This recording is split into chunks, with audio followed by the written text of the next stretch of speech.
Hello everyone and welcome to Victoria's Action Figure Cantina. Today we're having a look at the Mattel DC Comics Multiverse Batman vs. Superman Bat Creature 6-inch figure. This is the final figure in the series of 8 Batman vs. Superman 6-inch scaled figures in the DC Comics Multiverse line. I don't know if they're going to make any more of these. There really isn't any indication that they are. I'd assume that they're probably going to move on to Suicide Squad next, which is a good thing because this line has been super lackluster. But I review them all for you anyways because I like you. So that being said, we get the same packaging we've seen before. I don't really have to say a whole lot more about it that you haven't heard. Got the Bat Creature in there. For whatever reason, it's got a picture of Batman instead of the Bat Creature. Side of the box gives you a peek inside. Opposite side has a picture of Batman, and once again, not the Bat Creature for some unknown reason. And then at the back, it shows us that we can build Batman's grapnel blaster. We'll finally have all the pieces to do that, so I'm looking forward to finally getting that thing finished. Alright guys, so I don't really have high hopes for this figure, but I'm going to go and get it opened, and then we'll take a closer look and see what we've got. Alright you guys, and here is the so-called Bat Creature out of the box, and I shouldn't have let him out of the box because he sucks. I try to maintain an upbeat kind of optimism here at Victoria's Cantina. I think you guys know that, but sometimes toys are just really bad. The Lex Luthor figure we just looked at was really bad. This is really bad. And yeah, I don't know what to think about Mattel. I mean, look at this guy. I mean, I know that the Bat Creature was in Batman v Superman for like, what, 5 seconds? Maybe? Like, tops, if that. But apparently they thought that we needed a figure of the Bat Creature, and they gave him to us. Nobody knew what this was until, a few weeks ago, but here he is in all of his ghastly-looking gargoyle-ish glory. He's extremely hard to stand. I'm actually surprised that he's even standing right now. As you can see, he's got these very Independence Day alien type toes, so he's really hard to stand. Yeah.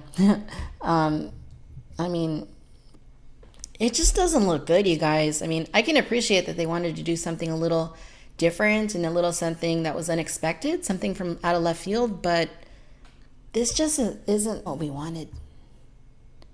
I mean, couldn't they have done something else? Like maybe Wonder Woman, like outside of her Wonder Woman costume, maybe like Bruce Wayne outside of his Batman costume, even a Clark Kent figure. I mean, that would have been cool, but no, they gave us the Bat Creature. Heck, even Alfred would have been cool, but yeah, this is what we got. I'll give you a close-up of his face, and he has no personality. In the film, that split second in the movie was kind of scary. But this isn't very scary. It's ugly, it's unsightly, and it's ghastly, but it's not scary. It just looks like, he just kind of looks like he doesn't want to be bothered. Like he's like, why did I show up to work today? That sort of thing. There's really not a whole lot going on. Sculpted detail is pretty minimal.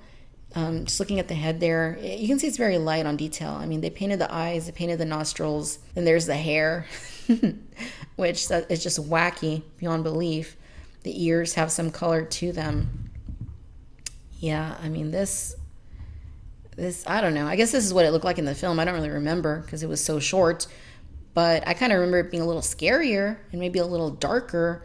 Like this one, I mean, it has a little bit of sculpted detail on here, but like a lot of it is just paint. Like these veins, those aren't like sculpted in there, I don't think. It just seems like it's painted on. I mean, and they look okay. I mean, it does look kind of, like I said, ghastly. I mean, the veins look pretty convincing in my opinion, but it still doesn't look that great. You got his hands right here.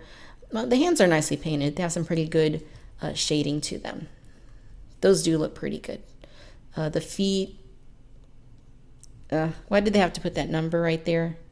The feet don't look that, well, I mean, they look okay, I guess, for what they are, but it's really hard to stand. Then he's got these wings that you have to attach. They come in the package unattached, and you can pull them out. I already tried, so that's a good thing in case I decide not to keep it. But yeah, this is just plain weird, you guys.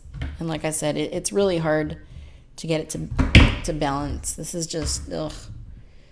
I mean, at this point, they should have maybe even included like a stand or something. I mean, what's the point? In terms of articulation, you get a ball joint here at the head, and it moves okay. I mean, it goes down and up, side to side. like that. You can't really, well, I guess you can kind of tilt it like that. He's got ball joints at both of these shoulders. They're very stiff, but they do move. He's got ball hinging at both of the elbows. You can swivel both of the wrists.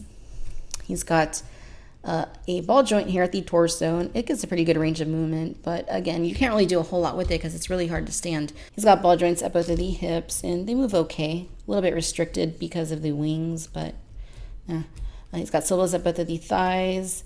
He bends at both of the knees, which don't go out all that much. You can move them back a little bit, but that's about it.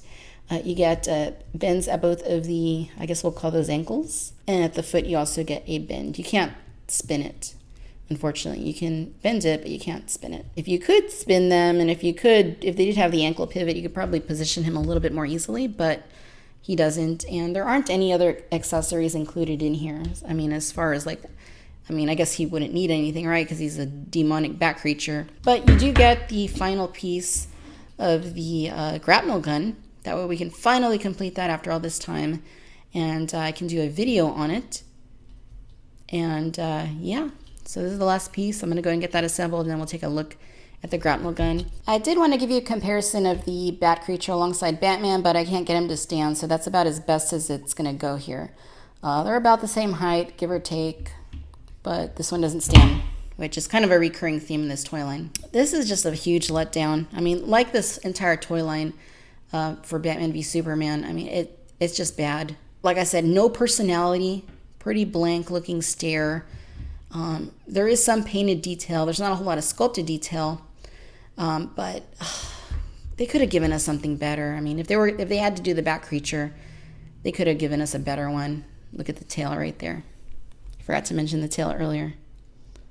Yeah, this is just weird, you guys. I guess, could you turn it around? Okay, I totally didn't do that at all. You didn't see me do that. But yeah, this is what you get.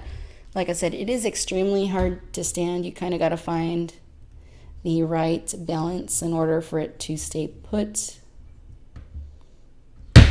Yeah, I don't know. I feel very strongly about this line, just kind of being really sucky for the most part. There have been a few bright spots, like I've mentioned before. A couple of figures are kind of nice, but the rest of them, this is probably Mattel at its lowest point in terms of movie action figures. I mean, these are just very lackluster. They leave a lot to be desired, and just very disappointing all the way around. Very disappointing. All right, my friends, if you've enjoyed this video, then I do encourage you to please like and subscribe. Let me know down in the comments what you think about the bat creature, whether or not this is something that you would add to your collection. Be sure to follow me on Facebook and Twitter for the latest in news and updates. And as always, I want to thank you for watching Victoria's Cantina. Till next time, my friends. Bye-bye.